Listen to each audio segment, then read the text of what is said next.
అండి, అందరు ఎలా ఉన్నారు? Welcome to Rosy divine tarot.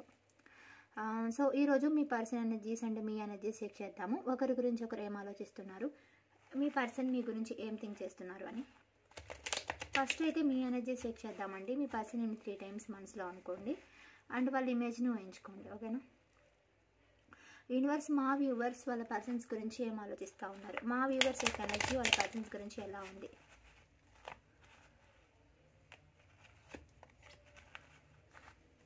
So మీరైతే కొంతమంది థర్డ్ పార్టీ సిచ్యువేషన్లో కనిపిస్తున్నారండి. సో అంటే మీ పర్సన్ వాళ్ళ పేరెంట్స్ కానీ, ఫ్యామిలీ కానీ, రొమాంటిక్ థర్డ్ పర్సన్ కానీ, ఎవరైనా ఒక థర్డ్ పర్సన్ ఇన్వాల్వ్మెంట్ వల్ల, ఒక థర్డ్ పర్సన్ గొడవలు పెట్టడం వల్ల మీ రిలేషన్ అనేది, సెపరేషన్ అనేది వచ్చింది. వాళ్ళు ఎవరైనా సరే, మీ పర్సన్ వాళ్ళ మదర్ అయినా సరే, మీ సైడ్ అయినా సరే, వాళ్ళ సైడ్ అయినా సరే, ఎవరైనా థర్డ్ పర్సన్ మేల్ అయినా ఫీమేల్ అయినా, ఆ థర్డ్ పర్సన్ మీ మధ్య గొడవలు పెట్టేసి ఎమోషనల్గా మిమ్మల్ని, మీ పర్సన్ని విడదీశారు. సో మీరైతే థర్డ్ పార్టీ సిచ్యువేషన్లో ఉన్నారు, చాలా బాధపడుతున్నారు, సెపరేషన్ని ఫేస్ చేస్తున్నారు. సో చాలా ఏడుస్తున్నారండి, చాలా ఏడ్చారు. మీ పర్సన్ నుంచి మీరే దూరంగా వెళ్ళిపోవాల్సిన సిచ్యువేషన్స్ వచ్చాయి మీకు. సో కొన్ని గొడవలు అయితే అయినాయి. సో ఈ గొడవల్లో చాలామంది ఇన్వాల్వ్మెంట్ ఉంది.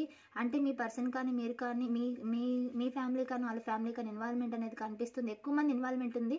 అది ఫ్యామిలీ కానీ, జాబ్ దగ్గర వాళ్ళు కానీ, ఎక్కడైనా ఎక్కువ మంది ఇన్వాల్వ్మెంట్ అయితే ఉంది. సో గొడవలు అయితే కొన్ని జరిగాయి. సో దానివల్ల మీరు ఏంటంటే కొద్దిగా వెనక్కి వెళ్ళాల్సిన పరిస్థితి వచ్చింది రిలేషన్ నుంచి. సో మీ పర్సన్ కానీ, మీరు కానీ ఈ రిలేషన్ నుంచి ఇంకా వెళ్ళాల్సి వచ్చింది, అవాయిడ్ చేసి. సో వదిలేయాల్సి వచ్చింది మీ పర్సన్ని. మీ పర్సన్ మీరే మీ పర్సన్ని వదిలి వెళ్ళేలా చేశారు వాళ్ళ బిహేవియర్తో. సో సిచ్యువేషన్స్ అయితే అలా వచ్చాయి, సెపరేషన్ని తెచ్చాయన్నమాట మీ ఇద్దరికి. సో మళ్ళా కానీ మీకు ఏంటంటే మీ పర్సన్ని మర్చిపోవాలని లేదు.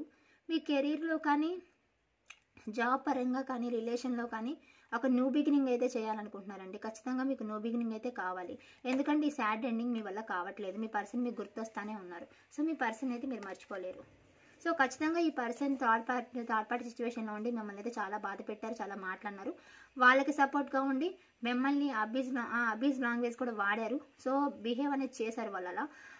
సో దానివల్ల మీరు చాలా ఫీల్ అయితే అయ్యారు. కొంతమందికి రీసెంట్ లవ్ లా కనిపిస్తుంది. అంటే ఒక 1 ఇయర్ దాటి కొన్ని మంత్స్ అలా. సో అన్ని రకాల వాళ్ళు కనిపిస్తున్నారు. సో మీరేంటంటే కొంతమంది జాబ్ చేసే వాళ్ళు కనిపిస్తున్నారు ఇక్కడ. సో మీ పర్సన్కి మీరు కానీ, మీ పర్సన్ ఒకరికొకరు హెల్ప్ చేసుకున్నారు. మీరు మీ పర్సన్కి కానీ, మీ పర్సన్ మీకు కానీ హెల్ప్ అయితే చేసుకున్నారండి. ఇక్కడ హెల్ప్ అయితే చేశారు. మీరు మీ పర్సన్కి కానీ, మీ పర్సన్ మీకు కానీ మనీ పరంగా హెల్ప్ అయితే చేశారు. సో ఇంకా ఈ రిలేషన్ ముందుకు వెళ్ళాలనుకుంటున్నారండి. రీయూనియన్ కోసం చాలా ఎదురు చూస్తున్నారు. మీ పర్సన్ని వదులుకోవాలని మీకు అస్సలు లేదు. మళ్ళీ న్యూ బిగినింగ్ చేయాలని అయితే మీకుంది. సో సిచ్యువేషన్స్ ఎలా ఉన్నా సరే మీరైతే మీ పర్సన్ని వదలాలనుకోవట్లేదు, ఇంకా కలవాలనుకుంటున్నారు. సో చాలా సాడ్గా ఉన్నారు, ఏడుస్తున్నారు. మీ పర్సన్ మిమ్మల్ని చాలా హర్ట్ చేశారు. సో మీ పర్సన్ మీ గురించి ఏం ఆలోచిస్తున్నారో చూద్దాం. యూనివర్స్, మా వ్యూవర్స్ గురించి, మా వ్యూవర్స్ యొక్క పర్సన్స్ ఏం ఆలోచిస్తున్నారు, మా వ్యూవర్స్ యొక్క పర్సన్స్ మా వ్యూవర్స్ గురించి ఏం థింక్ చేస్తూ ఉన్నారు. సో మీ పర్సన్ అయితే చాలా ఎలాన్గా ఉన్నారండి. మీరు లేని లోటు అయితే వాళ్ళకి తెలుస్తుంది. కన్ఫామ్గా ఏంటంటే ఓ థర్డ్ పర్సన్ గురించి కానీ, ఫ్యామిలీ గురించి కానీ మిమ్మల్ని వదిలేసి ఉండొచ్చు, మీకు దూరంగా ఉండి ఉండొచ్చు. కానీ మీ ప్రెజెన్స్ అయితే వాళ్ళకి కావాలి. అదేమో కనిపించట్లేదు వాళ్ళకి. సో మిమ్మల్ని అయితే వాళ్ళు కోరుకుంటున్నారు. ఎందుకంటే మీరు లేని లోటు వాళ్ళకి అర్థమైపోతుంది ఆటోమేటిక్గా. వాళ్ళ లైఫ్లో ఎవరున్నా సరే వాళ్ళైతే డిసప్పాయింట్గానే ఉన్నారు, ఒక హోప్తో అయితే ఉన్నారు. ఖచ్చితంగా మీరు లేని లోటు అయితే వాళ్ళకు ఉందండి. మీ గురించి ఆలోచిస్తున్నారు, సాడ్గా అయితే ఉన్నారు. ఎందుకంటే వాళ్ళు మిగతా వాళ్ళందరితో పోలిస్తే మీతో వాళ్ళకి అటాచ్మెంట్ బాగుంది. సో మీతో బాగా కనెక్ట్ అయ్యారు. సో దానివల్ల మీకు దూరంగా ఉండడం వాళ్ళకి కష్టంగా ఉంది. మీరు పాస్ట్లో కూడా మీ పర్సన్కి మీరు హెల్ప్ చేసి ఉండొచ్చండి. సో అది వాళ్ళు గుర్తు తెచ్చుకుంటున్నారు. సో మీరు మంచి క్వీన్ లాగా అంటే పర్సన్ అని వాళ్ళు ఎవరి మీద ఆధారపడరు. సో ఇండిపెండెంట్గా ఉంటారని మీ గురించి అనుకుంటున్నారు. సో మీరు చాలా అందంగా ఉంటారు, బాగుంటారు అనేది మీ పర్సన్ మీ గురించి అయితే ఆలోచిస్తున్నారు. సో మీ పర్సన్కి మీరు పర్ఫెక్ట్ అండి, అది మీ పర్సన్ అనుకుంటున్నారు. మీరే వాళ్ళకి పర్ఫెక్ట్ అని. సో ఈ రిలేషన్లో ఎన్ని ప్రాబ్లమ్స్ వచ్చినా తిరిగి అయితే మీ దగ్గరికి వాళ్ళు రావాలనుకుంటున్నారండి. 100% వాళ్ళు మీ దగ్గరికి రావాలనుకుంటున్నారండి. కొన్ని సిచ్యువేషన్స్ ఏమైతే ఉన్నాయో అవన్నీ సాల్వ్ చేసుకొని మీ దగ్గరికి రావాలనుకుంటున్నారు. సో కొత్త పర్సన్స్ కానీ కొత్త వాటిని కానీ కోరుకోవట్లేదు. వాళ్ళ లైఫ్లో పాస్ట్లో ఎవరున్నారు అంటే మీరే ఉన్నారు కదా. సో వాళ్ళ పాస్ట్లో ఎవరైతే ఉన్నారో వాళ్ళనే కోరుకుంటున్నారు వీళ్ళు.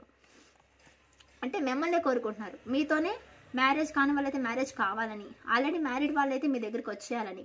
సో ఇలా అయితే అనుకుంటున్నారండి. మీ పర్సన్ మీతో లైఫ్ని చూస్తున్నారు. సో ఫ్యూచర్ని చూస్తున్నారు. సో కన్ఫామ్గా మీ పర్సన్ వస్తారండి. కొంచెం టైం పట్టినా రావాలనుకుంటున్నారు, వస్తారు కూడా. ఓకేనా. సో కామెంట్లో 222 అని కామెంట్ చేయండి, క్లైమ్ చేసుకోండి. సో లైక్ చేయండి. సబ్స్క్రైబ్ చేసుకోకపోతే సబ్స్క్రైబ్ చేసుకోండి. ఆల్రెడీ సబ్స్క్రైబ్ చేసుకుంటే thank you so much. So comment, like, share చేయండి. ఓకేనా. పాజిటివ్గా ఉండండి, పాజిటివ్గా థింక్ చేయండి. ఎవరికైనా పర్సనల్ రీడింగ్ కావాలి అంటే వీడియోలో నెంబర్ కనిపిస్తుంది కదా, సో మెసేజ్ చేయండి. ఓకేనా. Thank you so much.